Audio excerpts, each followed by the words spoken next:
Hi everyone, welcome back to my channel. Before we go any further, I'm so sorry for my voice. I have a bit of a sore throat. In fact, I was just wondering if I should just upload this without the voiceover, but I thought it's better for me to just explain this demo as I go. So yeah, I'm so sorry for my voice. So to begin, today's video is actually not so much as a tutorial but more of a demo, because this is a technique that I'm learning myself, and I share it on Instagram, and then I received messages asking me to share this on YouTube. So I just filmed it as I was painting one yesterday. I filmed it, and so I'll just be explaining the process a bit, but this is surely not something that a beginner can do. So be warned that if you do have some practice doing wet on wet techniques, using a wet on wet technique, then be sure to attempt this. Even otherwise, you can give it a try and see where it goes.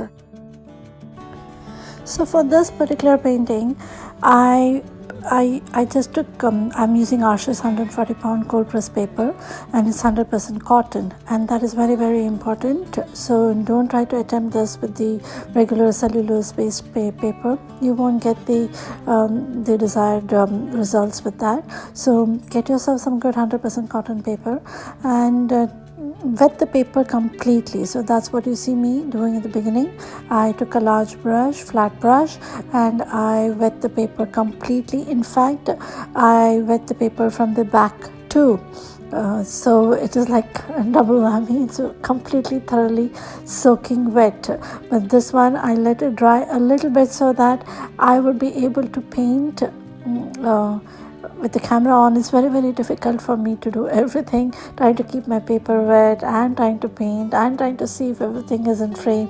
So for this particular project, I wet the paper, but I didn't keep it soaking wet. I used a brush to go over the paper with just clean water.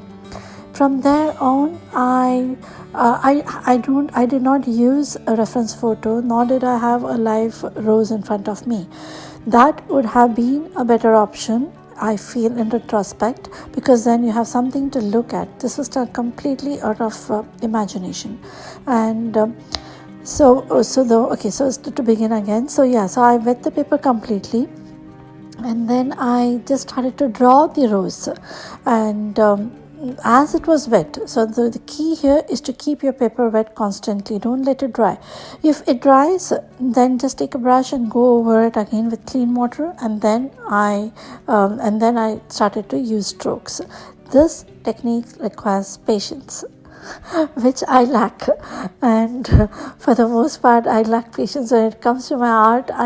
It is like instant gratification for me, and this one is slow, very slow. You need to put your stroke one stroke at a time to get the desired effect that you're looking for. So the first layer that you put is usually your lightest layer, because as it dries lighter. So from there on, every layer, every stroke that you do is going to be slightly darker in value. So keep increasing your value. The value changes are very, very subtle, and keep increasing your values and reserve your darkest darks for the last. And at that point, even if your paper is slightly dry, that's okay. You can always you will see me do that in the last, where my paper is dry and I go over it. I put my strokes with a brush, and then I go and add a slight wash to it. In the sense, I diffuse the edges and I make it a little more softer. So that's the approach that I took for this particular painting. The brushes that I used was, for the most part, I used the round brushes that I show you in the video, but also this is something that can be done with a flat brush and also an angle shader brush. I have attempted to do that with the angle shader, but the one that I had is a very small size, and I kind of feel very, very restricted when I'm using a very small brush. So I quickly switched to a larger brush, but if I did have a larger angular brush, I think that would have been a better brush to use, because then it's easy to just with one stroke you can go thin to thick. So see, if you have an angle brush, good for you. Do try it with that.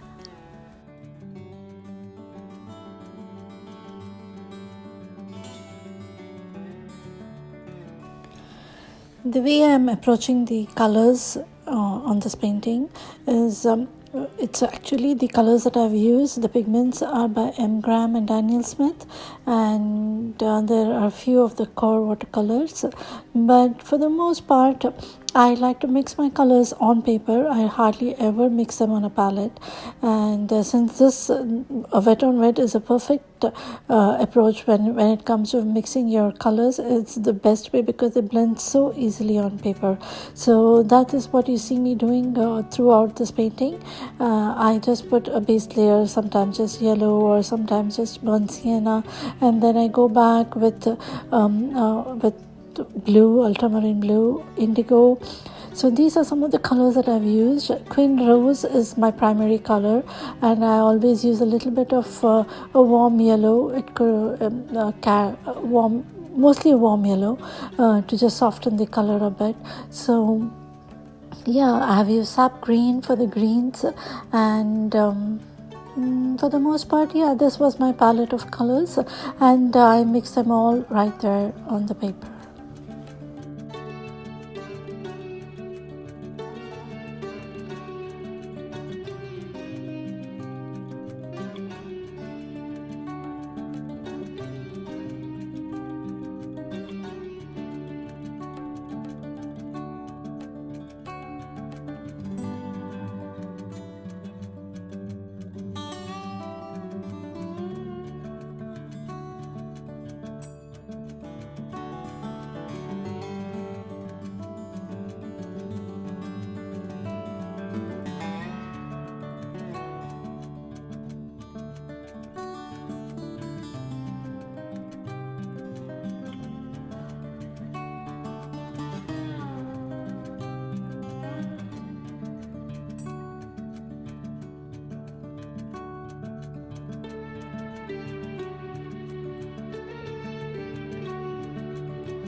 So as you can see, at this point, this particular rose is almost dry. The paper is not too wet as it was at the beginning of when I first started.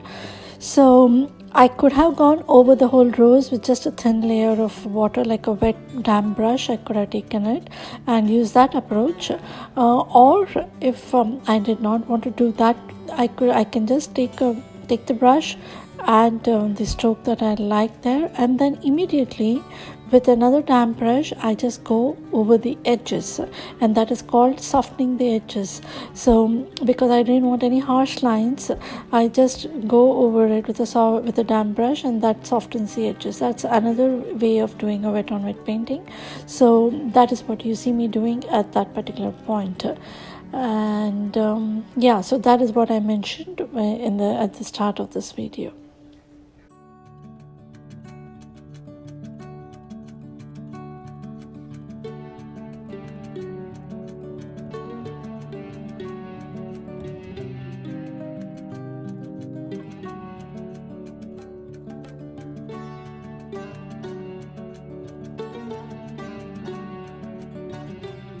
So yeah, that's all that I did with this painting, and I've decided to keep trying and keep doing more of these, so that I really want to be able to create these soft roses, and roses are my favorite flowers to paint. So you might be seeing more of these in the future. Nevertheless, for now, that will be all for today, and I really hope you could hear my voiceover because of my voice, but I did try to increase the volume also. And that will be all for today. Thank you so much for joining me, and I'll see you soon in the next one. Bye.